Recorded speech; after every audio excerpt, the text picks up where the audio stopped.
I, 29M, never thought I'd be the type to post on Reddit, but here I am, still shaking from what happened 3 weeks ago. My family always had favorites, but I never realized how deep it ran until my birthday last month made everything crystal clear. My sister turned 25 in February. The whole family went all out. They rented this fancy rooftop lounge downtown, hired a professional photographer, and gave her a Cartier watch that probably cost more than my rent. I watched from the sidelines as everyone fawned over her, taking endless photos, posting stories on social media. The golden child was having her moment, and I genuinely felt happy for her despite the familiar sting of being overlooked. When my 29th birthday rolled around in March, I wasn't expecting the same treatment. I'd learned to manage my expectations years ago, but what I got was so much worse than indifference. I walked into my parents' house that evening, and there it was on the kitchen table, a single cupcake from the grocery store, the kind with artificial frosting that tastes like sugar and regret. Next to it sat a card that made my stomach drop. The card had a cartoon of a sad-looking dog with the words, "Congrats on another year of wasted potential," printed across the front. Inside, someone had scribbled "Happy Birthday" with what looked like a dying pen. The whole family was there. My parents, my sister, my aunt, my uncle, even my teenage cousin, all watching me with these expectant grins like they were waiting for me to burst into laughter. I stood there holding that card, feeling every year of accumulated disappointment crash over me. This wasn't just thoughtless, it was cruel. My mom must have seen my expression because she quickly jumped in with her damage control voice, telling me to relax, that it was just a joke unless I was still being sensitive. The words still hit me like a slap, as if my feelings about years of being treated as the family disappointment were just some phase I should have outgrown. My sister chimed in, saying I always took everything too seriously. My dad just shrugged and said they thought I'd find it funny since I always joked about being the family failure. My aunt nodded along, adding that I needed to learn to laugh at myself more. The whole room seemed to agree that my reaction was the problem, not their behavior. Without saying a word, I pulled out my phone and took a photo of the table. The sad cupcake, the insulting card, the faces of my family members still wearing those uncomfortable smiles. Click. I turned around and walked out, leaving them all sitting there in awkward silence. That night, my uncle called me, his voice loud and angry through the phone. He wanted to know what I had done, why the family was getting calls from relatives who had seen my social media post. I had posted the photo with a simple caption, 29 years old. This is what family love looks like. No long explanation, no angry rant, just the image and those words. Apparently, it was spreading. My mom's sister from across the country had seen it and called asking what was wrong with them. My dad's brother had shared it in their family group chat with a message about how disappointed he was. Extended family members I hadn't spoken to in years were reaching out, asking if I was okay, if this was really how my family treated me. My uncle was furious, telling me I was airing dirty laundry and embarrassing the family. I asked him if he was more embarrassed by my post or by what actually happened. He went quiet for a moment before hanging up. Update 1. The fallout was immediate and brutal. My phone didn't stop buzzing for days. Relatives I'd forgotten existed were calling, messaging, commenting on the post. My mom's childhood friend saw it and called her directly, asking if she'd lost her mind. My sister's college roommate shared it in her story with a shocked face emoji. Even my high school friends were reaching out, some sharing their own stories of family favoritism. But the real drama started when my grandmother got involved. She's 84 and barely uses Facebook, but somehow my great-aunt had shown her the post. My grandmother called my mom and, according to my sister who texted me frantically, absolutely lost it. She demanded to know how her daughter could treat her grandson like this, especially after everything I'd been through. See, here's the context I'd never shared on social media. I'd been struggling with depression for years, had lost my job 6 months ago, and was barely keeping my head above water. My family knew this. They knew I was in therapy, knew I was taking medication, knew I was trying to rebuild my life.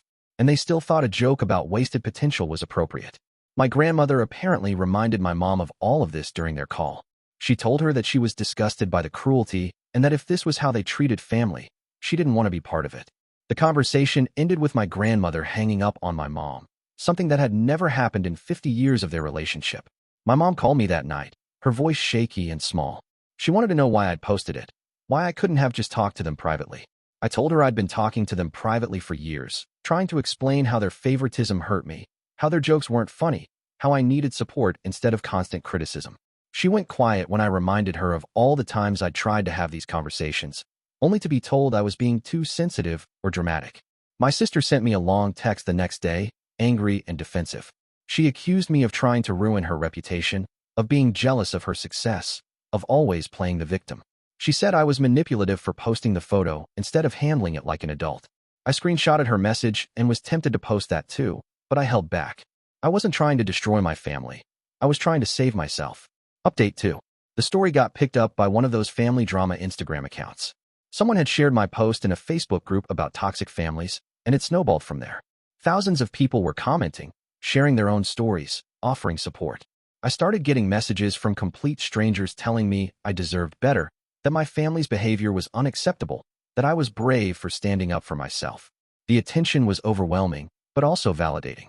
For years, I'd wondered if I was crazy, if I was overreacting to my family's treatment.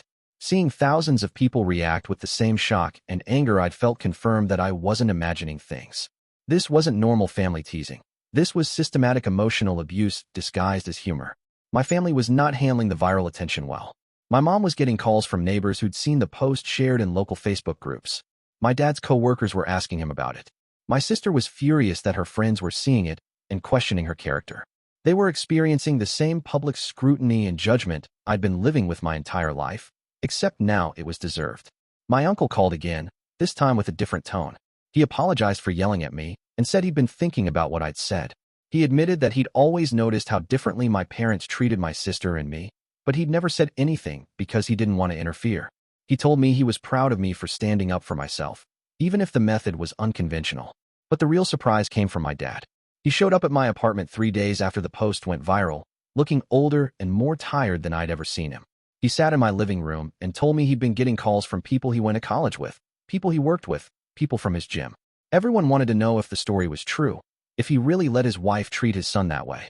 He said he'd been thinking about my childhood, about all the times he'd stood by while my mom made cutting remarks about my grades, my career choices, my relationships.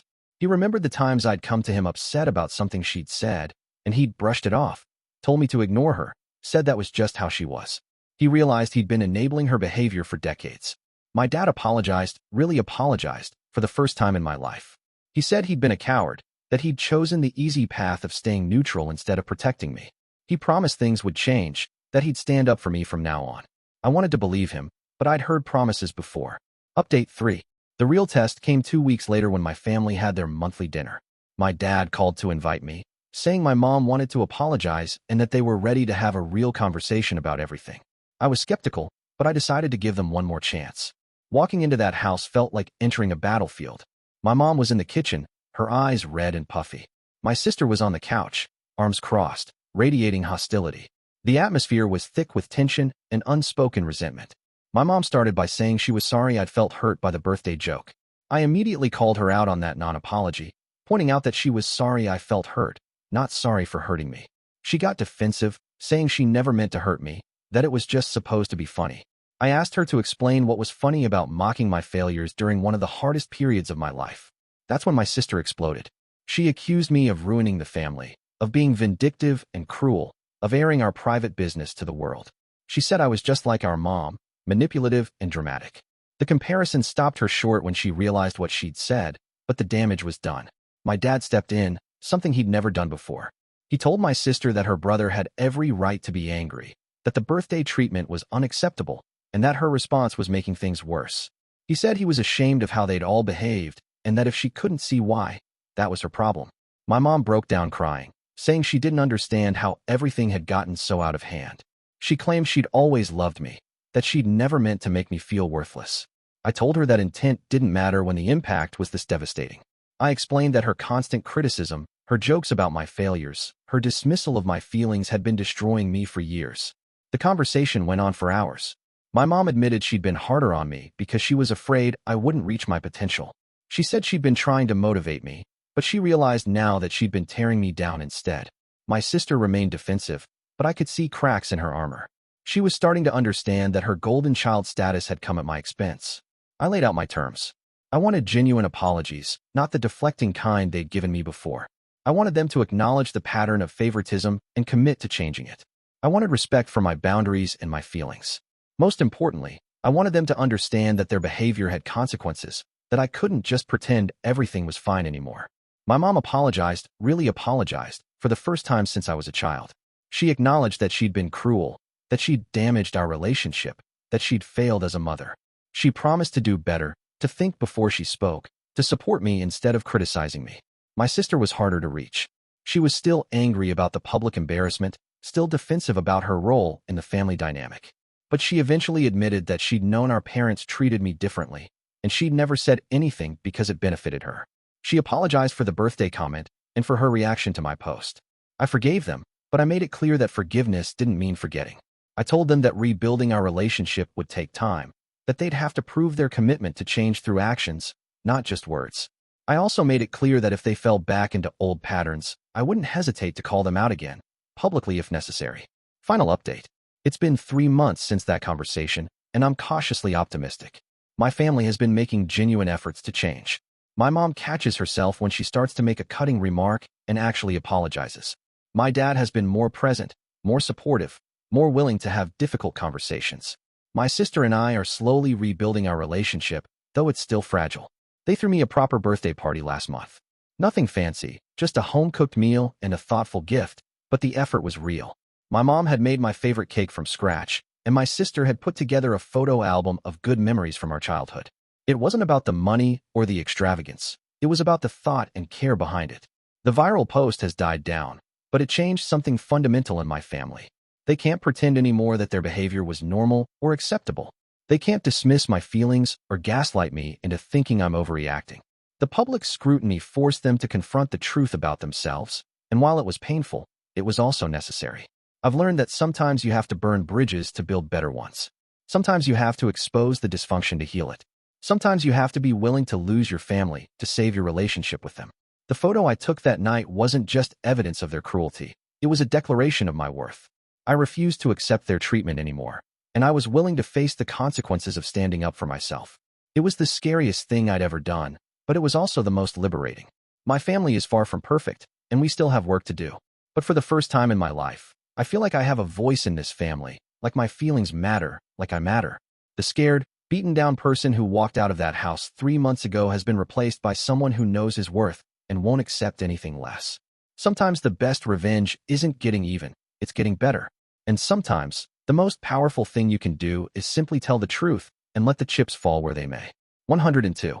I reserved a $10,200 Mediterranean cruise for Mom's 63rd birthday. Then got a message.